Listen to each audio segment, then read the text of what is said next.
5,000 బతుకులు 5 రూపాయలకు దిగజార్చారా? 2019 జగన్ గెలవగానే 2,00,000 ఉద్యోగాలు ఇస్తాను అనగానే చంకలు గుద్దుకొని నిద్రాహారాలు మాని మరీ తెల్లార్లు క్యూన్లైన్లో నిలబడి ఓట్లు వేశారు. కట్ చేస్తే అధికారంలోకి వచ్చిన జగన్ పార్టీ చదువు అర్హత అంటూ అవేమీ పట్టించుకోకుండా ఉద్యోగాల జాతర మొదలుపెట్టింది.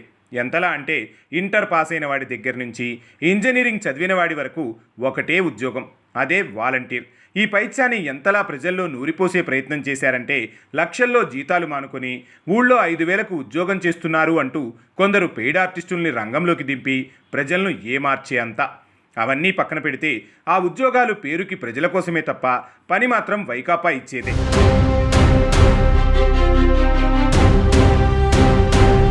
అదేంటి, అప్పట్లో వైకాపా అధికారంలో ఉంది కనుక పని వైకాపా ఇవ్వకపోతే ఇంకెవరిస్తారు అంటారా? అక్కడే ఉంది అసలు లెక్క. వారిని తీసుకుందేమో ప్రజల పనుల కోసం, కానీ పని మాత్రం సోషల్ మీడియాలో వైకాపా ఫేక్ ప్రమోషన్స్ కోసం. అప్పట్లో ఈ తతంగాన్ని మొత్తం ముందుకు నడిపింది బెజ్జల గారి పుత్రరత్నం సజ్జల భార్గవరెడ్డి. అసలు వైకాపా సోషల్ మీడియా అంటేనే భార్గవరెడ్డినే అన్నట్లుగా అప్పట్లో మన సారు చక్రం తిప్పారు. ఎందుకంటే నాడు వైకాపా సోషల్ మీడియా కోఆర్డినేటర్ బాధ్యతలు చూసింది మనవాడే కనుక.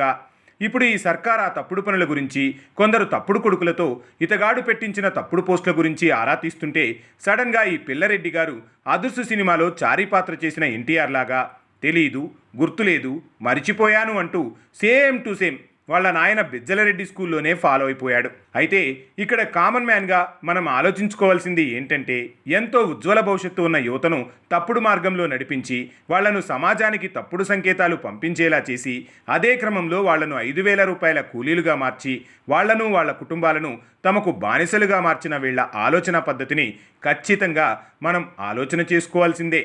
ఇప్పటికైనా యువత ఇలాంటి అహంకార, దుర్మార్గ, స్వార్థపూరిత మనుషులకు, మనస్తత్వాలకు ఎంత దూరంగా ఉంటే అంత మంచిదంటోంది ఆంధ్ర ప్రజానికం.